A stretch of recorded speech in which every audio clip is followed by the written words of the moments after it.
जय हिंद दोस्तों। आज हम now the leaves are falling fast का लाइन बाय लाइन प्रत्येक क्वेश्चन का हिंदी जानने वाले हैं। तो चलिए हमारे साथ आगे बढ़ते हैं, लाइन बाय लाइन समझते हैं क्वेश्चन को और याद करने पर ध्यान देते हैं।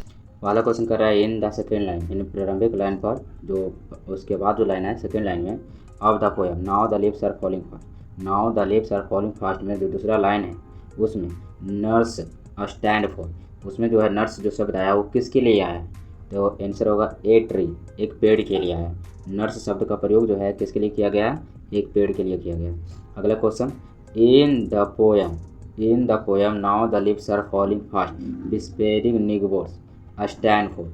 Now the leaves are falling fast कविता में जो एक शब्द है डिस्पेयरिंग निगबोर्स, इसका मतलब क्या है? तो इसका मतलब है एजेंट ऑफ डेथ यानी मृत्यु के देव या मृत्यु का दूत, ये ऐसा भी रहता है मैसेंजर ऑफ डेथ। क्या बोलते हैं इसको? Messenger of death. अगला question trolls mention in the poem now the leaves are falling fast are dash mythological creature. कह रहा है कि ट्रॉल्स जो शब्द है इस कविता में जो मेंशन किया गया now the leaves are falling fast में, वो जो है एक काल्पनिक कहानियों पर आधारित है और एक प्राणी है। तो वो कौन सा क्रिएचर कहाँ कहानी उस पर आधारित है? तो स्कैंडिनेवियन कहानी पर आधारित है। कहाँ के मिथोलॉजी पर आधारित है? स्कैंडिनेवियन मिथोलॉजी पर आधारित ट्रोल्स है पशु क्रिएचर। अगला question now the leaves are falling fast. Now the leaves are falling fast मतलब अब पत्ते तेजी से झड़ रहे हैं। इज डैश पोएम एक कैसी कविता है? Now the leaves are falling fast एक ऐसी कविता है। ए पेसिमिस्टिक कम ऑप्टिमिस्टिक मतलब निराशा में आशावादी कविता है। A pessimistic cum optimistic. चलिए क्वेश्चन नंबर 5 देखते हैं।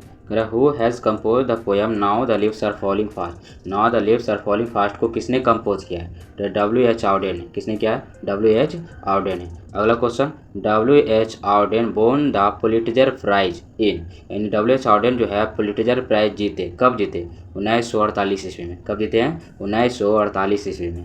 अगला question for Auden poetry was dash. Auden के लिए W.H. आउडेन के लिए जो पोएट्री था वो क्या था? तो ये वो सीरियस गेम था। क्या था? एक सीरियस गेम। तो ए सीरियस गेम। अगला क्वेश्चन आउडेन वाज डैश यानी कि आउडेन जो है क्या क्या थे?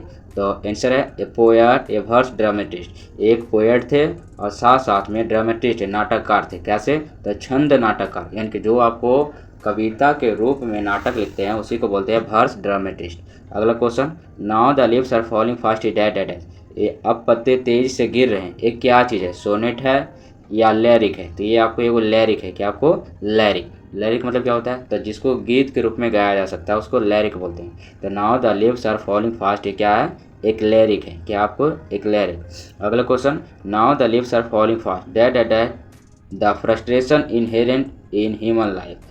यहाँ पर जो है आपको क्रिया शब्द लिखना है कि now the leaves are falling fast में बताया गया फ्रस्ट्रेशन को, मतलब चिड़चिड़ापन को बताया गया है जो कि इनहेरेंट रहता है। क्या रहता है? इनहेरेंट रहता है। कहाँ पर? मानव लाइफ में, यानी कि मानव जीवन में आपको निहित रहता है, उसको बताया गया है। तो वही आपको कि now the leaves are falling fast में फ्रस्ट्रेशन को क्या किया गया है? तो बताया गया है, इनेक्ट किया गया है। आंसर क्या हो जाएगा? इनेक्ट। देखिए क्वेश्चन यहाँ पर उल्टा रहेगा दूसरा टाइप में कि now the leaves are falling fast में किसके बारे में बताया गया है? तो बताया गया फ्रस्ट्रेशन के बारे में। किसके बारे में बताया गया? फ्रस्ट्रेशन, यानी मानव जीवन में पाए जाने वाले जो चिड़चिड़ाहटपन है उसके बारे में बताया गया है। अगला question W.H. Auden has written the poem. W.H. Auden ने कौन सी कविता लिखी है? तो वो कविता है now the leaves are falling fast. कौन सी कविता है? Now the leaves are falling fast. अगला question the prams are dash. Now the leaves are falling fast जो कविता है उसमें जो प्रैम्स है, जो ठेला गाड़ी है, वो क्या कर रहा है? तो रोलिंग कर रहा है। क्या कर रहा है? आपको रोलिंग, लुढ़क रहा है। चलिए अगला क्वेश्चन देखते हैं। करेक्ट कि द ट्रेवलर्स आर डैश इनके बी beings moving towards our death. अच्छा कौन जो यात्री के रूप में कौन जो है मृत्यु की ओर जा रहा है? तो ह्यूमन जा रहा है। कौन जा रहा है आपको? Human. B human moving towards our death. अगला question human life is no better than dash. मानव जीवन जो है, ह्यूमन लाइफ जो है किससे बेहतर नहीं है, बढ़िया नहीं है? तब मृत्यु से बढ़िया नहीं है। क्या? डेथ। आंसर क्या हो जाएगा आपको? डेथ। अगला question the leaves are falling dash जो पत्ती है वो किस प्रकार से झड़ रहा है? बहुत तेज। फॉलिंग फास्ट, बहुत तेज झड़ रहा है। अगला है tree shed their leaves in dash जो पेड़ है वो अपने पत्तों को गिराता है अपने पत्तों को गिराता है कौन से सीजन में? तो आंसर हो जाएगा ऑटोमन। कौन सा सीजन? Autumn season.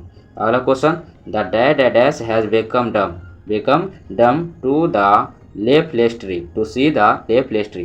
कौन जो है पत्ता रहित पेड़ को देख करके चुप हो गया है? तो नाइटिंगेल। कौन चुप हो गया है? नाइटिंगेल, यानी बुलबुल जो है पत्ता रहित पेड़ को देख करके चुप हो गया है। अगला question, dash waterfall could bless the travellers passing through that way. किस प्रकार का वाटरफॉल, यानी किस कलर का वाटरफॉल जो है ब्लेस करेगा, आशीर्वाद देगा यात्रियों को जो उसके पास से होकर के गुजरता है, उसके रास्ते से होकर के गुजरता है? तो वाइट वाटरफॉल। कैसा वाटरफॉल? White waterfall. अगला क्वेश्चन, क्वेश्चन नंबर 19, करे the falling of dash refer to the speedy arrival of death. किस चीज़ का तेजी से गिरना, किस चीज़ का तेजी से गिरना आपको मृत्यु को बता रहा है कि मृत्यु बहुत तेजी से आ रहा है? तो पत्तों का गिरना, लिव्स। आंसर क्या हो जाएगा? लिव्स। पत्तों का गिरना ये बताता है कि मानव का जीवन जो है बहुत तेजी से समाप्त हो रहा है, वो मृत्यु की ओर बहुत तेजी से जा रहा है। अगला question, the dash of death are the whispering neighbours. कौन जो है हमारे आस पड़ोस में, आस पास में विस्पेयर कर रहा है, बातचीत कर रहा है? तो आंसर होगा messenger of death, the messenger of death. यहाँ पर डैश की जगह क्या हो जाएगा आपको? मैसेंजर। क्या बनाएगा? मैसेंजर। अगला क्वेश्चन, विस्पेयरिंग निगोर्स लेफ्ट एंड राइट। जो पड़ोसी के रूप में विस्पेयर कर रहे हैं हमारे आसपास में, लेफ्ट और राइट में, ये जो लाइन है वो कहाँ से लिया गया है? Is line from the poem. किस कविता से ये लिया गया है? ये लिया गया है now the leaves are falling fast. कहाँ से लिया गया है? Now the leaves are falling fast. अगला question, nurses flower will not last, यानी कि जो पेड़ के फूल है, जो पेड़ के फूल है विल नॉट लास्ट, अंतिम समय तक नहीं रहने वाला है। ये लाइन जो है किसने लिखा है? Is a line written by. किनके द्वारा ये लिखा गया है? तो आंसर होगा W.H. आउडेन। किनके द्वारा लिखा गया है? W.H. आउडेन। तो ये रहा आपको now the leaves are falling fast का लाइन बाय लाइन प्रत्येक क्वेश्चन का आंसर। तो दोबारा से रिपीट कर लीजिएगा, देख लीजिएगा, बार आपको पूरा याद हो जाएगा।